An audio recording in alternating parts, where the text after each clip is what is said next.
Research and analysis wing जो हमारी खुफिया एजेंसी है, उसके एक एजेंट के खिलाफ अमेरिका में मुकदमा दायर हुआ है। लेकिन एक खबर और जो जबरदस्त तरीके से छाई वो थी अमेरिका का। ये लोग तो आरोप लगा रहे हैं, उन्होंने प्रूफ दिया भारत सरकार को कि देखिए हमारे देश में टारगेट किलिंग की प्लानिंग थी, हो नहीं पाई, लेकिन इसमें रॉ का एक एजेंट शामिल था। नेशनल इन्वेस्टिगेशन एजेंसी ने इस आदमी को भारत में मोस्ट वांटेड आतंकी डिक्लेयर किया हुआ है। इसकी सारी संपत्तियां सीज कर दी गई हैं। भारत में जो भी इसकी संपत्ति है वो सब सीज है। ये शख्स अमेरिका का नागरिक है और इसी नागरिक के हत्या के आरोप में विकास यादव को वांटेड बनाया एफबीआई ने। इनको लग रहा था कि ये सब क्या चल रहा है, एकदम सीक्रेटली चल रहा है, लेकिन ये सारी बातचीत एफबीआई की नजरों में थी। एफबीआई और रॉ इसमें पूरी तरीके से इन्वॉल्व बताई गई हैं। कनाडा का तो कहना है कि अमित शाह भी इन्वॉल्व हैं।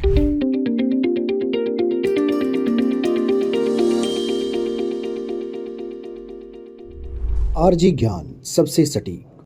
नमस्कार, जय हिंद साथियों, स्वागत है आप सभी लोगों का आरजी ज्ञान पर। मैं सुशांत कुमार हाजिर हूं एक नई चर्चा के साथ। मेरे प्यारे साथियों, पिछले कुछ दिनों से अखबार में, फेसबुक पर, व्हाट्सएप पर, इलेक्ट्रॉनिक मीडिया, प्रिंट मीडिया में आप एक खबर लगातार चर्चा में सुन रहे हैं कि भारत का एक agent, research and analysis wing जो हमारी खुफिया एजेंसी है, उसके एक एजेंट के खिलाफ अमेरिका में मुकदमा दायर हुआ है और उस पर आरोप लगा है कि उसने अमेरिका के एक नागरिक को मारने की कोशिश की या नागरिक को मारने की प्लानिंग की है। यह मुद्दा इतना हाईलाइटेड था कि लगभग सभी समाचार पत्रों में अभी तक भी तैर रहा है और ये और जाके तब हाईलाइटेड हुआ जब भारत के कनाडा से निज्जर मामले को लेकर संबंध खराब होने शुरू हुए। जिस समय तक मैं ये क्लास या आपका ये सेशन रिकॉर्ड कर रहा था तब तक एक खबर ये भी थी कि कनाडा के प्रधानमंत्री जो ट्रूडो साहब, उन्होंने तो साफ, और उनकी एजेंसीज ने साफ आरोप लगाया है कि कनाडा में हत्याएं हो रही हैं।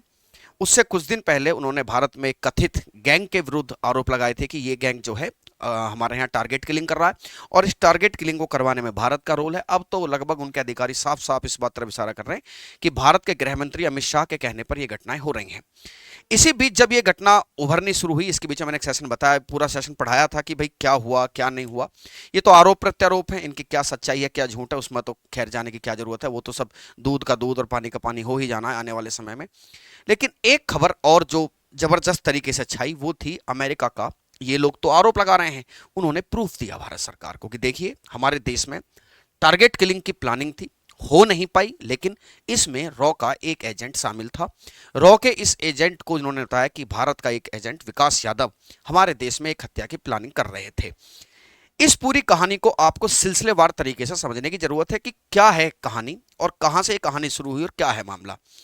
इसी बात को लेकर एफबीआई ने एक जो है नोटिस जारी किया कि भारत सरकार का एक जो एजेंट है वो वांटेड है हमारे देश में, जिसका नाम विकास यादव बताया गया है। मेरे प्यारे साथियों, बात 2023 की है जब ये कहानी शुरू हुई। अकॉर्डिंग टू एफबीआई की चार्जशीट बताती है कि टारगेट की जो किलिंग की जो प्लानिंग थी वो मई में शुरू हो गई थी, मई 2023 में। तो सबसे पहले आप इस कहानी की थोड़ी सी जड़ को समझिए। कौन है वो शख्स जिसकी हत्या के प्लानिंग के आरोप लगे हैं? रॉ एजेंट एफबीआई का कहना है, हालांकि भारत सरकार का यह कहना है कि जो विकास यादव हैं वो भारत सरकार में किसी भी पद पर नहीं है। कौन है ये शख्स? इस शख्स का नाम है गुरपतवंत सिंह पन्नू। ये ना चाहते हुए भी आपको कहीं ना कहीं दिखता होगा, दिख जाएगा आपको, उल्टा पुल्टा बोलता हुआ, ये धमकाते हुए कि नवंबर के महीने में हवाई जहाज में भारत के लोग यात्रा ना करें, एयर इंडिया का सहारा न लें, भारत जाने से, यात्रा करने से बचें। कभी किसी प्रकार की धमकी, कभी किसी प्रकार की धमकी। तो पहले कौन है ये शख्स? ये शख्स एक संगठन चला था जिसका नाम है SFJ, सिख फॉर जस्टिस, पेशे से एक वकील बताया जाता है। खालिस्तानी समर्थक है और भारत के खिलाफ आग उगलने के लिए, भारत के खिलाफ ऐसे प्रोटेस्ट कराने के लिए जिनसे किसी भी सरकार को गुस्सा आना लाजमी है, उसके लिए मशहूर शख्स है। यह आदमी अमित शाह को भी धमकी देने से नहीं बचता है। कभी कहेगा कि मैच देखने मत जाइए, स्टेडियम को उड़ा देंगे, अमित शाह को धमकी दे देंगे, हवाई जहाजों को उड़ा देंगे। ये ऐसे लगातार काम करता रहता है। इसकी धमकियों का एक कच्चा चिट्ठा भी है हमारे पास। इसने कई बार जैसे एयर इंडिया के विमानों को निशाना बनाने की धमकी दी, आईसीसी वर्ल्ड कप को इसने टारगेट किया, कनाडा के हिंदुओं को देश छोड़ने की धमकी दी, पीएम मोदी अमित शाह को धमकी, इंदिरा गांधी एयरपोर्ट को उड़ाने की धमकी, अरुणाचल प्रदेश को चीन का इसने हिस्सा बताया था। ठीक है, दिल्ली मेट्रो स्टेशन के बाहर खालिस्तानी नारे आपने लिखा होगा, देखा होगा, अगर लोग दिल्ली में रहते हैं तो वो जानते होंगे कि स्प्रे से लेकर कुछ चीजें लिखी गई थी, वो सब चीजें हैं। इसरो को धमकी दी थी, 15 अगस्त को खालिस्तानी झंडे फहराने को कहा, हरियाणा को खालिस्तान बनाने की धमकी दी। ये कुछ धमकियां हैं जो इसकी तरफ से आती हैं। है सब गिदड़ भभकी, बस की कुछ नहीं है, ये भूल जाइए। नेशनल इन्वेस्टिगेशन एजेंसी ने इस आदमी को भारत में मोस्ट वांटेड आतंकी डिक्लेयर किया हुआ है। इसकी सारी संपत्तियां सीज कर दी गई हैं। भारत में जो भी इसकी संपत्ति है वो सब सीज हैं। एक बात आपको यहां समझने की जरूरत है कि जो शख्स इस तरह की बात करता हो, अमेरिका में रह रहा है, प्राइमरी ड्यूटी अमेरिका की यह बनती है कि पहली बात तो इस शख्स को इन सब बातों को कहने से रोका जाए, क्योंकि कोई भी सभ्य आदमी इन सब को एक भाई ये तो नहीं कह सकता ना कि एक बढ़िया आदमी के काम है, ये तो बड़े अच्छे आदमी के काम है अगर आप धमकी दे रहे हो। लेकिन फ्रीडम ऑफ एक्सप्रेशन के नाम पर कनाडा और अमेरिका में कुछ भी कहना ऐसे लगता है कि जब संवैधानिक है सब फ्रीडम ऑफ एक्सप्रेशन होनी चाहिए। इस फ्रीडम ऑफ एक्सप्रेशन का क्या काम? एक पुरानी कहावत है कि ऐसा सोना किसी काम का नहीं होता है जो नाक कान को नुकसान पहुंचाए। तो मेरे हिसाब से एक ऐसा ही सोना जो नाक कान को नुकसान पहुंचा रहा है। यह शख्स अमेरिका का नागरिक है और इसी नागरिक की हत्या के आरोप में विकास यादव को वांटेड बनाया एफबीआई ने। कहानी कब शुरू हुई? मई 2023 में। पहला प्रश्न कि सर वो कहानी क्या है, और आज जब हम इस बारे में बात कर रहे हैं अक्टूबर और नवंबर में, वो भूत आज निकल के क्यों आया? खासकर जब जब कनाडा ने इस बात का आरोप लगाया कि भारत जो है टारगेट किलिंग करा रहा है। क्या है इसके पीछे की मंशा और क्या हो सकता है? अगली बात, विकास यादव कहां है? क्या भारत उनको अमेरिका को सौंपेगा? क्योंकि आरोप लगाए गए हैं तो क्या सौंपने की कोई मजबूरी बनती है? मैं इन सारी बातों पर बात करूंगा। सबसे पहले सिलसिलेवार तरीके से आप एक घटना सुनिए। ये जो मैं बातें बता रहा हूं ये बातें एफबीआई की चार्जशीट के हवाले से मिलती हैं। एफबीआई की चार्जशीट कहती है कि मई 2023 का महीना था। अमेरिका में एक शख्स है जिसका नाम है निखिल गुप्ता। निखिल गुप्ता, जिसकी कोई जबरदस्त इमेज तो नहीं मिलती है लेकिन उसकी एक धुंधली सी इमेज आपको देखने को मिलेगी। यह शख्स है निखिल गुप्ता। कि निखिल गुप्ता जो एक आर्म्स डीलर था, गुजरात का ये रहने वाला है और इस पर बहुत सारे मुकदमे यहां दायर हैं। तो वो कहां रह रहा है? अमेरिका में। कि भारत के एक अधिकारी ने निखिल गुप्ता से संपर्क किया। निखिल ये अधिकारी कौन था? बातचीत से पता चला कि यह अधिकारी अपना नाम अमानत बताता है, लेकिन चार्जशीट में जो एफबीआई की चार्जशीट है उसमें वो CC1 करके इसको कोड करते हैं कि एक शख्स है CC1 जो एक आदमी से बात कर रहा है। आरोप इस बात का है कि इस शख्स ने इनसे कहा कि भाई ऐसा है, हमें एक आदमी की हत्या करानी है। आदमी की हत्या किसकी की जाएगी इस बात की जानकारी ना देकर उसका हुलिया बताया गया। कि हम क्या बता रहे हैं? हम एक हुलिया बता रहे हैं, इस आदमी को रास्ते से हटाना है, ऐसा एफबीआई की चार्जशीट कहती है। कौन है ये शख्स? निखिल गुप्ता। निखिल गुप्ता ने अपना काम करना शुरू किया और बात निकल कर आई कि लगभग 83 लाख रुपए में, जो इंडियन करेंसी के हिसाब से 83 लाख की सुपारी, ऐसा एफबीआई का कहना है कि इन शख्स ने जो CC1 थे, जो अपना नाम अमानत बता रहे थे, एफबीआई ने अपने डाटा में इस बात को रिकॉर्ड किया कि इन्होंने इसको सुपारी दी। इन्होंने एक आदमी का हुलिया बताया कि, और वो हुलिया किससे मिलता था? गुरपतवंत सिंह पन्नू से। आगे चलें। अब जैसे ये कहानी शुरू हुई, निखिल गुप्ता ने एक शख्स को ढूंढना शुरू किया कि जो इस काम को अंजाम दे सकता है। वो शख्स जो था, एक आदमी मिल जाता है, बातचीत तय हो जाती है। यहां पर ध्यान रखने वाली बात यह है कि ये जो हम सबको लग इनको मतलब अगर ये दोनों लोग आपस में बातचीत कर रहे थे, कौन कौन?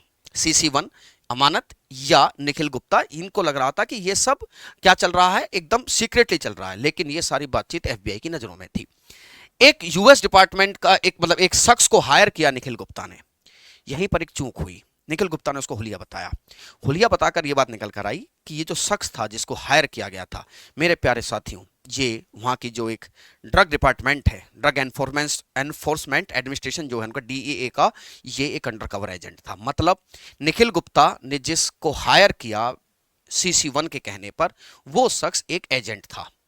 उसने चूंकि एजेंट था तो वो चुपचाप सीक्रेटली सारी बातें लेता रहा कि हाँ हाँ बताओ क्या करना है क्या करना, क्योंकि वो इसका भंडाफोड़ करना चाहते थे। ऑब्वियस बात है, वो अपनी एजेंसीज के संपर्क में था। तो एजेंसीज ने भी कहा होगा कि भैया सारी जानकारी निकालो कि कौन है शख्स जो निखिल गुप्ता को डील कर रहा है, ये किसको मारना चाहते हैं, ताकि हम एक कंक्रीट एविडेंस इकट्ठा कर सकें। इस यूएस डिपार्टमेंट के स्पेशल एजेंट ने निखिल गुप्ता को एक किलर से मिलवाया। एफबीआई ने कहा कि देखिए बात ऐसी है कि अभी तक बातचीत चल रही है, एक काम करिए, सबूत जुटाइए। सबूत जुटाने के तौर पर आप याद रखना कि कुछ पैसे एडवांस दिए गए और उनकी फोटो भी खींची गई कि हाँ ये कंफर्म है। भाई कोई व्यक्ति किसी को मारना चाहता तभी तो एडवांस देगा, क्यों? तो उस एडवांस की फोटो खींच ली गई। अब एफबीआई के पास ठीक ठाक सबूत थे, खूब पैसा दिया गया और बात लीक हुई कि ये जो शख्स है, ये शख्स जिसको हम मारने वाले हैं, ये गुरपतवंत सिंह पन्नू है, अमेरिका का नागरिक है। इसी बीच एक घटना कनाडा में होती है, सरे में। हरदीप सिंह निज्जर, इनका मर्डर हो जाता है। जब अफरा तफरी का माहौल हुआ तो जो निखिल गुप्ता है उसको ये लगने लगा कि मेरी जो बात है वो लीक हो गई है और बहुत जल्दी मुझे अरेस्ट कर लिया जाएगा। ये शख्स भाग गया चेक रिपब्लिक। चेक रिपब्लिक और अमेरिका का आपस में समझौता है। अमेरिकन एजेंसीज इसके पीछे लग गई। देखिए, एजेंट का नाम नहीं पता है, जिस एजेंट का नाम आप बता रहे हैं उस एजेंट ने निखिल गुप्ता को अपना नाम अमानत बताया, और यही निखिल गुप्ता, वो जो एफबीआई के चार्जशीट में नाम निकल कर आया वो था CC1। ठीक है, अभी तक नाम किसी ने रिवील नहीं किया है। ये इस शख्स को चैप रिपब्लिक से अमेरिकन जो एजेंसीज हैं वो गिरफ्तार करके अमेरिका में ले आते हैं। कुल मिलाकर बात ये थी कि भंडाफोड़ हो चुका था। इसी बीच पता चला कि जो एजेंट था जो निखिल गुप्ता से टारगेट किलिंग की बात कर रहा था वो इंडिया आ चुका है। मामला शांत हुआ क्योंकि G20 की बैठक चल रही थी। बाइडेन साहब आए। बाइडेन साहब ने कहा कि देखो ऐसा है मोदी जी, हमारे देश में ये सब मत कराइए, ये सब हमारे तो फिर तो हमारी इज्जत पे बिल्कुल बाट लग जाएगी, साखे बाट लग जाएगी कि भाई किस बात की अमेरिका है कि जब इस तरीके से कोई दुनिया के लोग आके मार जाते हैं। मोदी ने कहा कि ठीक है देखते हैं। बात दब गई। अब बात हरदीप सिंह निज्जर की निकल कर आई। हरदीप सिंह निज्जर के खिलाफ जो पिछले दिनों हुआ, डिप्लोमेट्स वापस बुलाए गए कनाडा से। अब ये मुद्दा भूत की तरफ फिर वापस आया। इस बार फेडरल ब्यूरो ऑफ इन्वेस्टिगेशन ने एक चार्जशीट दाखिल की और भारत सरकार से कहा कि देखिए साहब, बात ऐसी है कि हमने पता लगा लिया है, और हम बता दें जो CC1 था ना, हमें फर्स्ट डे से पता थी कि शख्स का नाम विकास यादव है। क्या नाम है? विकास यादव, और ये CRPF में पोस्टेड है, कमांडेंट के पद पर है। यही वो शख्स था जो हमारा CC1 है। इसने हमारे देश में टारगेट किलिंग कराने की कोशिश की है, और अब भारत की ये ड्यूटी बनती है कि भारत इसको हमें सौंप दे। चलिए, आपने अपनी बात कह ली। विकास यादव कहां है इस कहानी के बीच में? मेरे प्यारे साथियों, थोड़ा सा लॉजिक लगाइए। मैं अपने मुंह से तो ये बातें नहीं कहूंगा। विकास यादव को दिल्ली में एक कारोबारी को धमकाने, उसे किडनैप करने के आरोप में अरेस्ट किया गया। अगर उन पर ये सब जो आरोप हैं अगर वो साबित होते हैं तो विकास यादव को 10 साल की जेल होगी। ये समझ लीजिए आप, कम से कम। Do you think he it was planned? मतलब अगर विकास यादव भी वो शख्स हैं तो भारत सरकार भी भारत सरकार है। पूरी उम्मीद इस बात की कि भारत सरकार भी वो जानती थी कि one day this information will reveal, ये सूचना लीक हो जाएगी और विकास यादव को ही वापस मांगे, क्योंकि अब भारत और अमेरिका के बीच में एक संधि है कि भाई हमारे आरोपी अगर आपके देश में तो आप हमें सौंपिए, अगर हमारे आपके तो आप हमें सौंप दीजिए। इस तरह की एक संधि, प्रत्यारोपण संधि जिसे कहते हैं, भारत अमेरिका के बीच में है। यह बात तय थी कि बात लीक हो गई, क्योंकि G20 के बाद से बात पता चल गया था कि FBI को पता है कि कौन था, कैसे था, क्या प्लानिंग की गई, कैसे गुरु पतवंत सिंह पन्नू को यहां पर मारने की कोशिश की गई है। प्लानिंग फेल होगी। देखिए, प्लानिंग फेल ही होनी थी। आपको क्या लगता है कि जो सीक्रेट एजेंट जो पहला वाला जो हायर किया गया उसने दूसरे से मिला, ये लोग मारने वाले थोड़ी थे। ऑब्वियस बात है, ये तो पूरी जानकारी इकट्ठा कर रहे थे कि पता लगाओ कि किसको मारने वाले हैं। पता चला कि गुरु पतवंत सिंह पन्नू है। चलिए, हुआ ये कि मैंने कहा कि इस पूरी कहानी बात यह है कि विकास यादव कहां है, तो विकास यादव दिल्ली में एक कारोबारी को धमकाने, उसे किडनैप करने के आरोप में जेल चले गए हैं। प्रत्यारोपण संधि है। क्या विकल्प बचते हैं भारत सरकार और अमेरिकी सरकार के पास? FBI और रॉ इसमें पूरी तरीके से इन्वॉल्व बताई गई हैं। कनाडा का तो कहना है कि अमित शाह भी इन्वॉल्व हैं, वो तो खैर पागल हो गए हैं। ठीक है, वो तो बिल्कुल दिमाग को स्वादी शख्स का चल चुका है। क्या ऑप्शन बचते हैं? आप इस कहानी को समझने के बाद ध्यान से समझिए। ऑप्शन ये है कि भाई एक तो प्रत्यारोपण संधि है। प्रत्यारोपण संधि में अमेरिका इस बात की डिमांड कर रहा है कि वो विकास यादव को हमें सौंपे। इसमें एक लॉजिक समझिए, जो मैं कहानी बताने जा रहा हूं।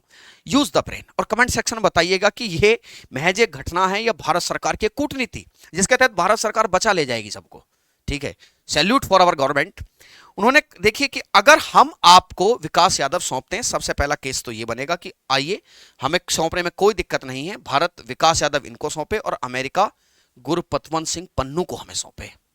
अगर विकास यादव को आप मोस्ट वांटेड बता रहे हो तो गुरु पतवंत सिंह पन्नू हमारे यहां मोस्ट वांटेड है, सौंपिए आप। पहला पेज।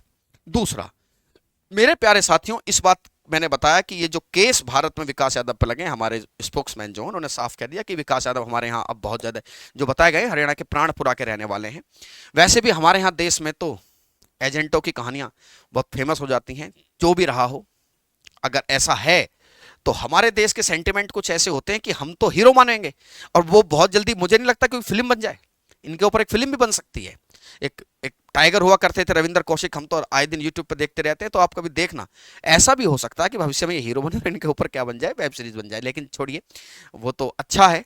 हमारे देश के सेंटिमेंट अलग काम करते हैं, और कोई भला आदमी नहीं है पन्नू। पन्नू क्लब सब जानते हैं कि दुष्ट किस्म का व्यक्ति है, तो ऐसी स्थिति में तो विकास यादव, ऑब्वियस बात है, हमारे देश के सेंटिमेंट उस तरीके से नहीं जाएंगे कि अरे बड़ा गलत काम किया, वो संभावना है नहीं।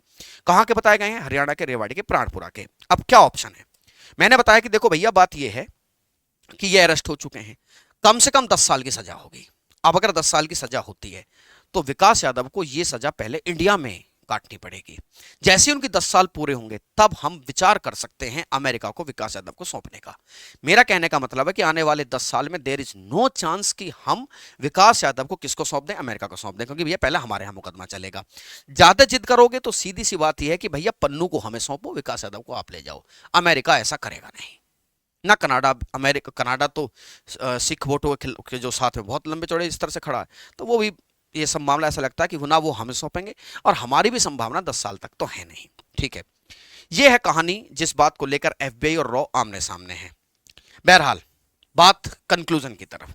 कंक्लूजन ये है कि चलिए, ये जो आपने ड्रामा बताया, जो एफबीआई ने जो पूरी कहानी बताई है, इस कहानी में क्या सच्चाई है वो तो आने वाले समय में साफ हो जाएगी। बट हम एक बात जरूर कहना चाहेंगे, भारत के खिलाफ जहां भी गतिविधियां हो रही हैं, हमने सबके साथ दोस्ताना संबंध निभाए। कनाडा से हमारे संबंध अच्छे थे, अमेरिका से भी हमारे संबंध अच्छे हैं। आप एक ऐसे शख्स के लिए जो मानवता का डिक्लेयर तौर पर दुश्मन है, एक ऐसे शख्स के लिए आप क्यों स्टैंड ले रहे हैं? ले रहे हैं स्टैंड, ठीक है। एक मर्डर वाली बात अगर आप कह रहे हैं तो हो सकता है आपके देश में ये गलत है, और सब देशों में गलत ही होती है ये बात। लेकिन मेरे प्यारे साथियों, कहानी को टॉप से ना देख के रूट से देखना पड़ेगा। सबसे बड़ी कमी यह है कि क्यों अमेरिका ने आज तक पन्नू पर कोई कार्रवाई नहीं की है। क्या यही दोस्ती निभा रहे हैं आप? ये दोस्ती निभा रहे हैं आप, या व्यापारिक संबंधों को बस मेंटेन करने की कोशिश कर रहे हैं? और फिर जब हम दिल से किसी देश के साथ मिलते हैं लाइक रशिया, तो आपको बड़ा बुरा लगता है। लेकिन हम एक बात बता दें, ये कंफर्म है, ये सब जानते हैं कि there are just only diplomatic relationship between India and America. वो सब लेवल नहीं है कि एक दोस्ती निभाने वाली बात हो। हमारे देश का एक डिक्लेयर्ड आतंकवादी आपको हीरो लग रहा है, तो आपके देश में डिक्लेयर्ड आतंकवादी बहुत सारे थे जो उन देशों में हीरो हैं। काहे आप उनकी जमीन पे चढ़ जाते हो, जाके कब तहस नहस कर देते हो सब कुछ? तो ये थोड़ा सा समझना पड़ेगा। बहरहाल मैंने पूरी कहानी बता दी है, पेच इसमें यही है, होना जाना कुछ नहीं है, बिल्कुल सेफ। और हमारे यहाँ तो देखिए, ये सेंटिमेंट है हमारा, इसमें तो कोई क्या कर सकता है। आतंकवादी था, और शायद कोई अफसोस होता भी नहीं अगर किसी प्रकार कोई दुर्घटना हो जाती तो। उम्मीद करता हूं कहानी आपको समझ में आई होगी कि क्या विवाद चल रहा है। मैंने सिलसिलेवार तरीके से चीज़ों को जोड़ने की कोशिश की है, और आप सभी की दिवाली बहुत बेहतर गई। और अब आप हम सभी लोग एक अपने जो भविष्य की तरफ एक नए सिरे से रेनोवेशन होगा ना 4-5 दिनों में, उसकी तरफ आप सभी लोग आगे बढ़ जाइए। मैं फिर हाजिर होऊंगा कल एक नई सूचना के साथ। तब तक के लिए धन्यवाद। जय हिंद, जय भारत।